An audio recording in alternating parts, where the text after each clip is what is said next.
Lines. This morning we have Albert Kuchei, Speaker of the County Assembly of Elgeyo Marakwet. Karibu sana. On my right we have Dan Manzo, MP Makueni, and Isaac Moore, nominated MP. Good morning, gentlemen. Karibuni sana. Good morning.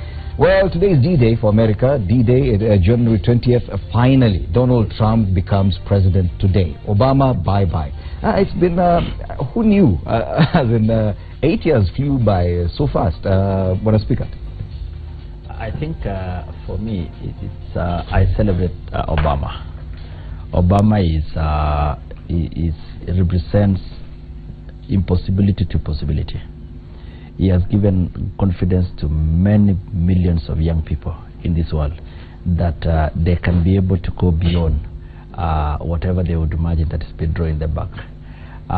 For Trump, we are waiting for a new season. It's a new dawn. There are all speculations about how he's going to run his government. We are there to watch. Yes, and indeed on the Standard, on the front page of the Standard, we have a full splash of Obama's photo there. Yes, it's done for Obama. A chapter closes. I'm just reading directly from the front page of the Standard. A chapter closes and another opens today in the history books of world politics as the first black leader of America exits the stage, paving the way for the erratic and abrasive Donald Trump. That's the Standard. Do you agree with that? Yes, I do. I do, because first of all, you know, Obama gives hope to a lot of people, and you know, he's a role model to a lot of politicians. You know, his example will be copied a long way. As for Donald Trump, it's really tricky. You don't know really what's going to happen. For the first time, you know, I've seen a leader erratic, and you are not sure of the next move. Yes. I may appear uncertain from our end for America, but the way they handle their things, it looks so certain. As in, even in the transition, there's no confusion anywhere. However much disgruntled a section of the Americans may be, it's happening. I think, Fred, the truth of the matter is that, yes, people are very uneasy with incoming Trump presidency, because they don't know what to expect based on the kind of rhetoric that was you know, very pronounced during the campaigns. But we anticipate that then Trump will also have to learn very quickly. It was very interesting to see the Senate standing up to him on the issue of Russia, and for me, I think it is a very important move that then there's peace. However, Americans will never have the moral high ground of lecturing people around the world about democracy. I think much as there have been a peaceful transition, much as there have been some level of magnanimity because of institutional, you know, strength and integrity, people have lost that confidence in Americans, you know, being the big brother to shouting about democracy, because clearly, whatever we are able now to see, we are able to interrogate more closely what happens in America. And of course, what one is left feeling is that politics is the same everywhere. Yeah, there's no way you say because you are a first world country, people behave in a very similar. If you want to know that, just look at the tweets of the key, you know, Democrats or Republicans. They would just sound almost similar to what we do here, really. Okay, but either way, their process has gone on without a hitch. They elected a leader, majority won the day, and the transition is happening. Majority may have been rigging, there's some, anyway. Well, claims of rigging for the very first time we are hearing coming from America. But let's come back to Africa, and we draw parallels with what is happening in Gambia. They had an election at the beginning of December. December 1st, and Adama Barrow was elected president. Yahya Jammeh, the incumbent then, actually conceded defeat a day later, but then 2 days after that he said, no, what I did was wrong. He's still clinging on to power, even as of yesterday. We do understand that Adama Barrow had to be sworn in. He took his oath of office from the Gambian embassy in neighboring Dakar, Senegal, and he's still there. Yahya Jammeh is still in State House in Gambia. ECOWAS has already come and is already marshalling the military to try and contain the situation. We do not know what will happen. There is a president at State House, the other president sworn in a neighboring country. Surely, is this the kind of thing we expect from in terms of political transition in 2017? I think, let me say, the clerk of the National Assembly of the Gambia was amongst the people who met the president and asked him to gracefully, concede defeat. In fact, if you look at that video, when Jammeh is conceding defeat, he's there. He's somebody that I have met here because we work closely with them on parliamentary training. But immediately after that, some people went and they cordoned Jammeh, and their lines were cut off. So the voices of reason are not around the president, Jammeh. In fact, it's very telling that the vice president of this very country has deserted this gentleman, several cabinet secretaries and ambassadors. And I think it's a matter of time before Jammeh collapses. He's been in power for 22 years. People had really thought that he had accepted democracy. He seemed to have said that it's the will of Allah that he's not going to fight against it. Yet right now what we are seeing is a situation where is one man against the rest. And I'm very, very proud about the head of the military, who said that he loves his men and is not going to engage in stupid fight, and that when the ECOWAS people come in, he will just surrender. So I think this man is on his own. It's a matter of days, in my opinion, before he's actually torpedoed. And I think that is what we need to see for democracy to survive in Africa. And we've seen such things happen before, like in the case of Ivory Coast, where Laurent Gbagbo barricaded himself in the state palace, even after the elections had been declared and his rival had won, but he just refused to. For a leader like Yahya Jammeh, he must have seen that. Why would he still cling on to power, knowing the possible repercussions of this? Yes, first of all, I think America is a good example on power transition. Despite the differences, the politics, how tough it was, how close it was, you can see Americans are ready to move on. Obama is ready to go, and President Trump now is going to White House. So the case of Africa is a little different, and I'm even surprised by the twist of Parliament saying another 3 months. These 3 months is to do what? Without power. Without, you must use the constitution, and even if a parliament was to pass, so at times parliament could be wrong on a lot of things, and I think their parliament is now wrong on one thing, and it's selfish to do what they are trying to do. It's going to create a friction so that you now don't know how to coexist after he is now forced out of office. Yes. Because you need to love your country, you need to be there for your country. Even if you have lost power, you're still a member of that country. Now this is looking like a situation where somebody will end up in exile, and most probably is covering up corruption in the country, and some people taking advantage of state power over the others. But now, what does it say about, because we've had this argument so many times about sovereignty of a country. Now we have a country where it has run its own elections, it has its own problems. It's not the first time that an African country has had such a problem. The parliament of that country has already pronounced it itself, extending the term of the current president for a further 3 months. Then we see ECOWAS, this conglomeration of the West African countries, actually trying to intervene in a military way. Do you think ECOWAS, that intervention by ECOWAS is actually right? I think even before I come to that, there are two things that I would want to mention about America. One is President Barack Obama will go into history as a family man. I think it's very important I mention that. He's one of the leaders of the world that I will forever remain to admire him. That he was able to raise a very stable family, at the same time being a very good statesman. Secondly is about the issues of ideology in political parties, and I think that is one of the parallels that we can draw between America and Gambia and Africa per se, where political parties in Africa, majority of them are anchored on a personality. But when you talk of America, democratic, they have their own ideologies. There are things that they will be able to stand out, Republican and so forth. Now coming back to Gambia, I think many people sometimes they think that Africans are cursed, and I don't want to think so, because some of these curses are self-made.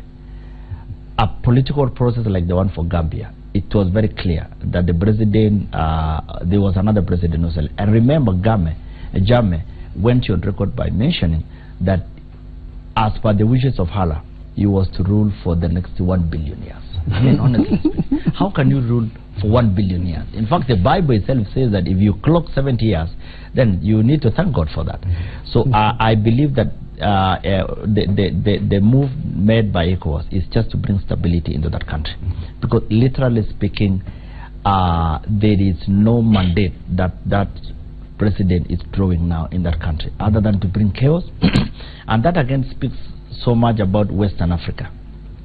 I have a feeling that most of these countries that were colonized by French are going to all these problems. And I believe that the move by ECOWAS to remove the president, I think I will support that. But yes, if something like that came to our region, for example, that we get probably Kenya and Uganda trying to intervene using our own military in a case like Burundi's, do you think that would work? It actually interferes with the sovereignty of a country, but most important, and why those troops are there, is to protect, the common person. Yeah. You see, the person, the common person in the street and in that country are less protected. If there is war, life is going to be lost. Children will suffer, women will suffer. So the sovereignty of a country is very important. It's constitutional. But to what extent will you have a sovereignty of a country without being interfered by other countries? It is when now the political cohesiveness of that country breaks. And I think this is a situation an African country should not get itself to. Because by the time you resolve it, then you have a problem. You can see a president is being sworn in a foreign country. You should be sworn in your own country. And then after that, now he's going to be brought to his country by foreign troops. Yes. It's really erodes on sovereignty of a country. Yeah, that decision to use their military, ECOWAS, to intervene in a sovereign country, do you think that's the right way to go? Is it even sustainable? It could work maybe in Gambia for now, but don't you think if you tried it anywhere else, it would become problematic? I think, Fred, you need to look at the context. The Gambia is a very small country, surrounded by all of Senegal. So therefore, if you are an immediate neighbor who is really like a big brother, in terms of regional politics, is not supporting you, then you're in a problem. And you remember also, the president of Senegal, Macky Sall, came into power after having defeated Abdoulaye Wade, and that in itself was a very big statement. And so therefore, he was also a coalition, candidate of the opposition. And the same thing applies to Adama Barrow. Now, ECOWAS is not like EAC. It's a very strong regional economic community. It's been there longer. It's well more resourced. It has got quite some of the strongest countries in West Africa, like Nigeria, like Ghana, and so therefore it has more latitude compared to other regional economic communities. In fact, I think its only rival could be SADC. And so therefore, you would see the same, play of ECOWAS around other conflicts, in that region. So personally, I think there is going to be a very strong statement that Africans can also try to solve their own problems. Because apparently, do you think like probably the East African region, if at all we had such an organization, we probably could intervene in a country like Burundi? It's just a small, it has bigger brothers around it. Yeah, well, during the crisis in Burundi, in fact, when there was an ESC summit in I think in Arusha, then there was some kind of a ploy by somebody called Niyombare that he was making a coup in Burundi, just to justify the reason as to why Pierre Nkurunziza should go back and protect himself. That was a decoy, but the members of the summit of the ESC were actually trying to prevail upon Nkurunziza to give up power.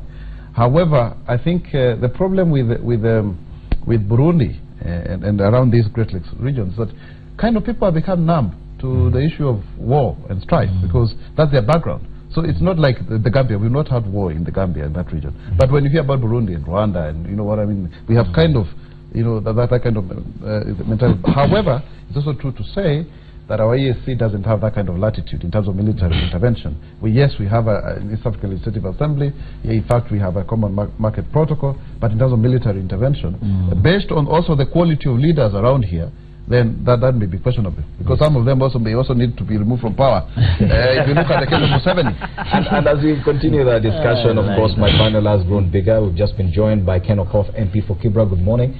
Karibu sana. Happy New Year. This is the first time for you on this panel this year. Happy New Year, Fred. Happy to be here, and of course happy to be with my brother Manzo, and very delighted to see Honorable Maura, who's a new father. Congratulations. We pray for him and his family. I think he's got blessings for January triple. I hope that translates into triple votes very soon until your numbers. So I'm delighted, and I am happy for Honorable Maura and his family. As well as a speaker for Elgeyo Marakwet, Albert Koche. Wonderful. Yes, and now, of course, just before you joined us, we were talking about the kind of political transition happening in the United States today. Yeah. Or it's done for Obama. Donald Trump comes in today, takes oath of office, but then we just drew a parallel with what is happening in Gambia, where an election was won, the incumbent refused to cede power, is still holding on to power, clinging on to power. Now ECOWAS wants to intervene using military. And if you could comment on that as well. I think a couple of cases. First of all is you know, Obama's leaving, and it's going to be interesting in 10, 20, 30, 50 years time to look at his legacy. Right now people are excited saying, oh, Trump will overrule a few things he did and change. But over the long haul, when you look at it, I think his legacy will be pretty outstanding. He, on social issues and social justice issues, for instance, access to healthcare. In the United States, there is no right to healthcare. In Kenya, in our constitution, we have the right to healthcare, and we're demanding it, and we're fighting for it. Our doctors on strike. We have to figure that solution. It's not getting enough attention. But you know, in America, where healthcare is a private system, pretty much, and there's no right to healthcare. If you're poor and you can't afford it, you're left out. He tried to bring in a healthcare system and an insurance system that would bring in as many people to have insurance without making it a permanent government system. So I think there's a lot of things you'll try to see, of course, on war and conflict issues. His policy was not very different from any other. His policy was not different from President Clinton. It wasn't different from George Bush. He did not close Guantanamo Bay, where, you know, 8 years he was the leader there. So there's some things that are interesting. The number of drone strikes, and the American policy to use drone strikes internationally, including hurting civilians and even American citizens abroad. Those are questionable things. So I think he's got an interesting legacy coming up, but he's also been an inspirational figure in a lot of ways. He's carried himself with dignity, with decorum. His children have grown up in the public eye. Michelle Obama has grown and become a very lovable figure, powerful speaker. So I think we will miss that. For us as Kenyans, we're very sentimental. Barack Obama is like everybody's uncle or cousin. Not if you're just Kenyan, but even if you go to South Africa, Namibia, wherever, even Uganda, you know, you go anywhere in Africa, and there's a certain pride in a son of the village who went and did well. And, you know, it doesn't mean he was running America in Africa's interest at all. He was running America in America's interest. And you could see, you know, there were some good policies that came up for Africa, but some of those can change now under Trump, and we hope that Kenya has a foreign policy to engage with the United States, to advocate our positions carefully so that we don't see a rollback of important things that the U.S. does in this country. On healthcare, people living with HIV/AIDS, PEPFAR is an American program that has done a lot on issues of AIDS, on issues of malaria and TB and other things. The United States does a lot in Kenya and in many parts of Africa. So we have to make sure, how does the African Diplomatic Corps in Washington, D.C. engage quickly with the State Department and with Congress in the U.S. and with the White House to say, do not change this. This is in your strategic interest to save lives in Africa and for stability in African continent. But also we should maybe ask ourselves, at what point does the Kenyan government, for example, take responsibility for taking care of our people on issues of HIV/AIDS without waiting for the American taxpayer to do it for us? So that's also interesting to see. But there is joint interest that I think will last long. We're fighting Al-Shabaab, threat of regional terrorism, conflict on the Indian Ocean. We had all these issues disrupting commerce there with the kidnappings and the hijacking of ships at sea. We want to see that threat of piracy that has been contained through effort of NATO, the US, forces like Kenya out there, that collaboration.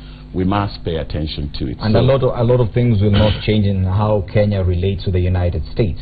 But now, the way we're seeing the kind of transition in the US, there was a lot of disgruntlement immediately after the elections. We saw for the very first time protests in the US against the election results. Protests in California, there were many protesters, and we even saw bonfires, things that we're only used to here in Kenya. But now we're seeing such a smooth transition. Either way, whether you're disgruntled or not, it's still a smooth transition. January 20th, like clockwork, it will happen. Yes? Then you see what is happening in Gambia. That a president can decide just to barricade himself in State House and say, I'm not leaving this place. You know, that's actually a really sad case in Gambia, because Yahya Jammeh came in by military coup. The Gambia has been ruled over 50 years by just two leaders. When he came in as a young soldier, overthrowing an old leader who had been there for a very long time, people were excited. Then he turned out to be a little bit of a crazy rogue president. His policies on a lot of issues were just out there. He claimed to cure AIDS at some point. He claimed to cure AIDS. He threatened to capture people and throw them out to sea for their sexual orientation. You know, there's a lot of things that are just not human rights things you'd expect if it's against the law of their country to take them to court. But so he was a little bit of a bully in his style. Gambia is an interesting country, like Senegal, a lot of Muslims there, but it's still a secular country. I've been there. The African Commission on Human Rights is there. So it's a shame that finally he agreed to elections. He lost for a moment there, maybe 48 hours. He was conceding, and we were like, wow, we've seen this. We've seen it in Nigeria, we've seen it in Ghana, we've seen it, you know, change is coming. And then he dares to say, no, I won't leave.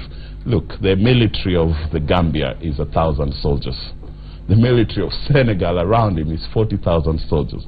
The whole of ECOMOG, the military brigade and wing of ECOWAS, which has got treaties and protocols on security and stability that they are following. So the UN Security Council doesn't even have to intervene, just has to back the resolutions of ECOWAS, which are followed and clear about constitutionalism in that area. It's very clear. So Yahya is left by himself.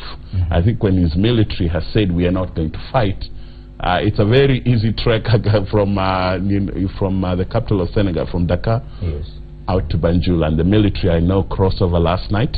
And I'm surprised if Yahya Jammeh will be able to have a peaceful breakfast at the State House in Banjul today. Reports yesterday were that his plane had already been parked on the tarmac and at the airport in Banjul, and his pilot had already been told to be on standby. But for a president like Jammeh, having watched what happened in Ivory Coast to Laurent Gbagbo, why would he still stay in State House, even with all this intervention? You just know the repercussions that could come his way. I think Yahya Jammeh, in his rule for a long time, having come in through a military coup and then had these interesting elections where he won almost 100% of the vote, did not anticipate that the people of Gambia could vote him out 60%. And he only had less than 40% of the support. When the opposition united, Yahya Jammeh, the dictator, was on his way out. He is in denial. But I think he's fearful for maybe economic malpractices, how much money he's stolen and looted from the country and mismanaged. Number two, human rights abuses and cases that can still be brought up against him for the way he ran the country. He was a little bit of a very violent and bad person in some of these ways. So he got a diplomatic window to escape and an offer to escape and go in exile, and he didn't take it. But it was offered to him, he didn't take it, and now he's made it.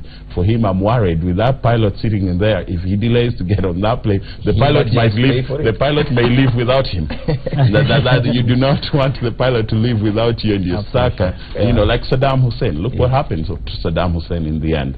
It's very sad. It's a little bit more complex, the interests, why Saddam Hussein was removed. But if you look even in Libya, Gaddafi, it's a little bit more complex why he was being removed. Those are major are oil nations, and we know what global powers play. Yes. But this is a regional issue. African solutions to African problems.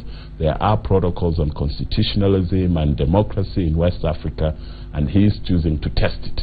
And it is a test for ECOWAS. Yes. To prove that they can live by what they've written and believed in. And of course, debate will be out there on whether or not the East African community should adopt that kind of system adopted by ECOWAS in terms of military intervention in cases like this. But of course, we've spent quite some time discussing issues from beyond our borders, and rightly so, because definitely this ceremony in the United States capital, Washington, D.C., when Donald Trump is being sworn in as president, is going to make headlines, is going to be broadcast live across the globe, including here in Kenya, so it's going to remain the biggest headline today. Of course, the happenings in Gambia as well, we'll be following that very closely. We now need to take a short break. When we return, we discuss issues affecting Kenyans directly, the drought situation, lecturer strike,